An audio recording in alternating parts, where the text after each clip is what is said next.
Infinity Gauntlet, 6 stones, 1 glove, the power to unmake half the universe. The Infinity Gauntlet was forged from enchanted Uru metal by Eitri, king of the dwarves of Nidavellir. Thanos threatened Eitri's people to force its creation, then slaughtered the dwarves, leaving only Eitri alive. It was built to contain and channel the combined energy of all 6 Infinity Stones simultaneously.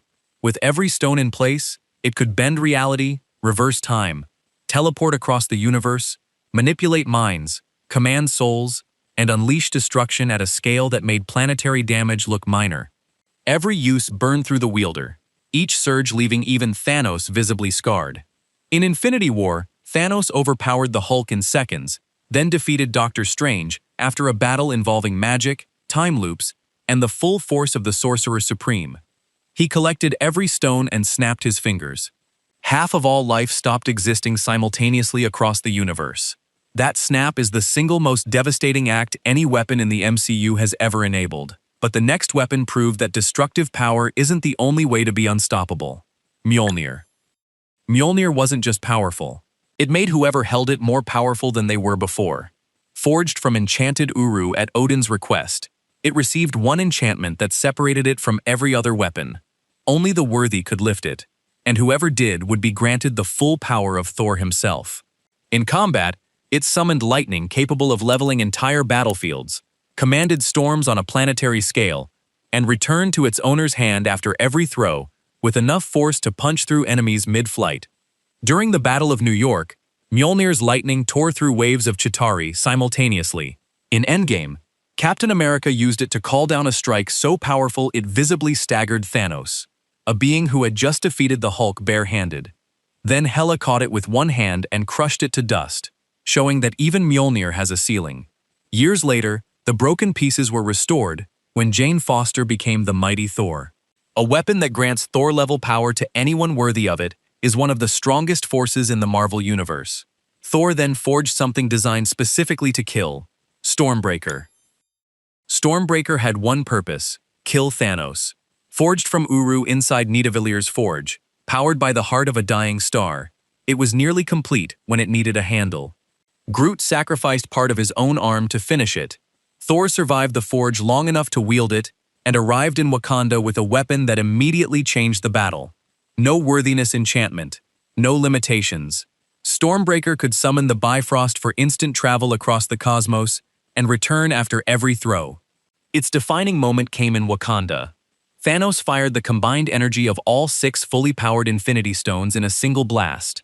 Stormbreaker cut straight through it, one of the few weapons ever shown capable of seriously injuring Thanos after the gauntlet was complete. But raw power isn't the only measure of strength. Captain America's shield. The shield never fired lightning. It never bent reality. It absorbed everything anyway. Howard Stark created it from vibranium, the Wakandan metal that absorbs and disperses kinetic energy rather than cracking under impact. Nearly indestructible, light enough for precise combat use, and balanced for multi-target ricochets with a single throw. In the Winter Soldier's elevator scene, it absorbed strikes from weapons, fists, and stun batons without damage. In Civil War, it took direct hits from Iron Man's repulsor blasts. In Endgame, it held against Thanos himself. Then, Thanos broke it. 2 strikes fractured a weapon that had survived every battle in MCU history. Steve kept fighting, shield in pieces, charging toward Thanos' entire army alone. A weapon that required Thanos at full strength to finally destroy earned its place here. Loki's next weapon hid something far more dangerous inside its elegant design: Loki's scepter. The scepter looked like a royal staff. Hidden inside it was one of the 6 Infinity Stones. Thanos gave it to Loki before the invasion of Earth, secretly embedding the Mind Stone inside its blue housing. In combat, it fired energy blasts powerful enough to punch through targets at range. But its most devastating capability was a single touch: complete control of any mind instantly, bypassing strength, skill, and resistance entirely. Hawkeye fell. Erik Selvig fell. Both became fully operational weapons for Loki's army within seconds. During the Battle of New York, the scepter turned Earth's own defenders against each other, neutralizing multiple Avengers before the fight even started. After the battle, Hydra used it to awaken Wanda's reality-altering abilities and enhance Pietro, Ultron extracted the Mind Stone and used it to create Vision, one of the most powerful beings the Avengers would ever face. A weapon that controlled Avengers, created superhumans, and gave birth to Vision is far stronger than it looked. 10 Rings. The 10 Rings are ancient relics whose true origin remains unknown.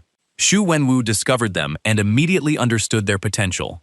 They granted crushing strength, devastating energy blasts, offensive whip-like attacks, and defensive capability that made him nearly impossible to harm. They also stopped him aging, keeping him at full combat power across thousands of years of conquest. When Shang-Chi inherited them and channeled their full force, he used the rings to unleash the attack that finally destroyed the Dweller in Darkness, a creature powerful enough to threaten an entire realm. Weapons that kept one man conquering across millennia and destroyed an interdimensional monster don't need a ranking to prove their strength. Zeus's Thunderbolt. The Thunderbolt concentrated the full destructive power of Olympus into a single thrown weapon.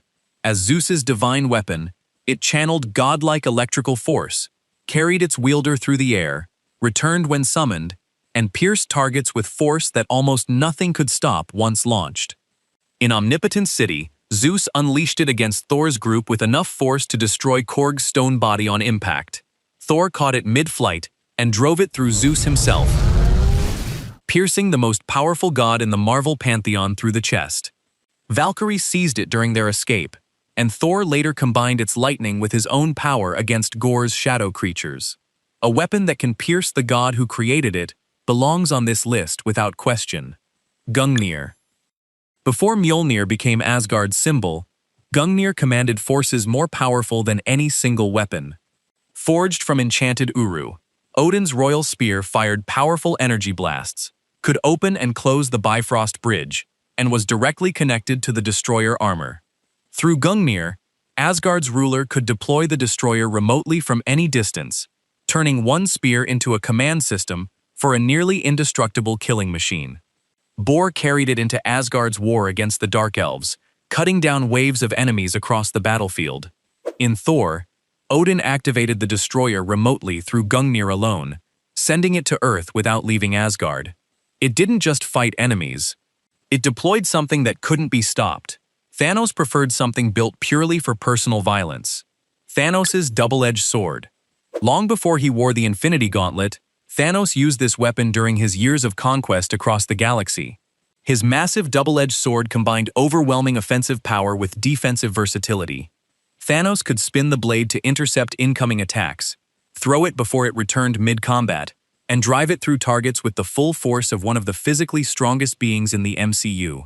In Endgame, he leveled the entire Avengers compound with sustained bombardment, fought Thor, Iron Man, and Captain America simultaneously, then smashed Captain America's vibranium shield into pieces, a shield that had survived decades of battles, broken in seconds. Ronin's weapon became even more dangerous the moment a stone entered it. Universal Weapon. Ronin's universal weapon already made him one of the Kree Empire's most feared warriors. Then he added the Power Stone, and its destructive capability became almost impossible to quantify. The hammer fired devastating concussive blasts and amplified Ronin's physical strength on its own. Its design then allowed it to channel the raw energy of the Power Stone directly, multiplying its power from a dangerous combat weapon into something capable of threatening entire civilizations. Ronin engaged the Nova Corps fleet and overwhelmed them before heading toward Xandar, fully intending to erase the planet's population. The Guardians stopped him, but only barely, at the last possible moment. A weapon that came within seconds of destroying a planet belongs on any list of Marvel's strongest. The destroyer armor needed nothing added. It arrived already complete. Destroyer armor. The destroyer armor didn't need a pilot. It didn't need a wielder. It needed a target. Built by Odin as a magical guardian, it possessed extraordinary durability, operated entirely autonomously, and fired a continuous energy beam that reduced almost anything it touched to ash. Through Gungnir, Asgard's ruler could deploy it remotely from any distance. In Thor, it leveled an entire town, overwhelmed the Warriors 3 simultaneously, and absorbed every weapon the team could deploy without slowing down. It only stopped when Thor reclaimed his full divine power and destroyed it directly. A weapon that required a fully powered god to destroy proves exactly how much raw strength it carried. Necrosword.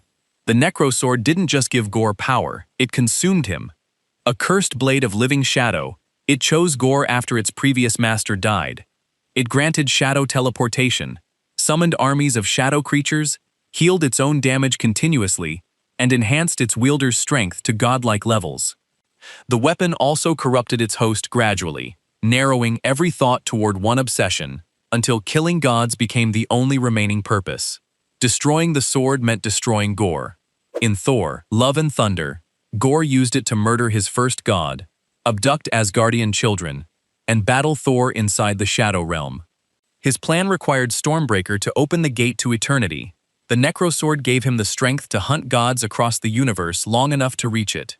Jane Foster finally shattered the blade with Mjolnir, breaking its corruption in the process. A weapon that turned an ordinary man into a god killer and kept him fighting gods until the very end.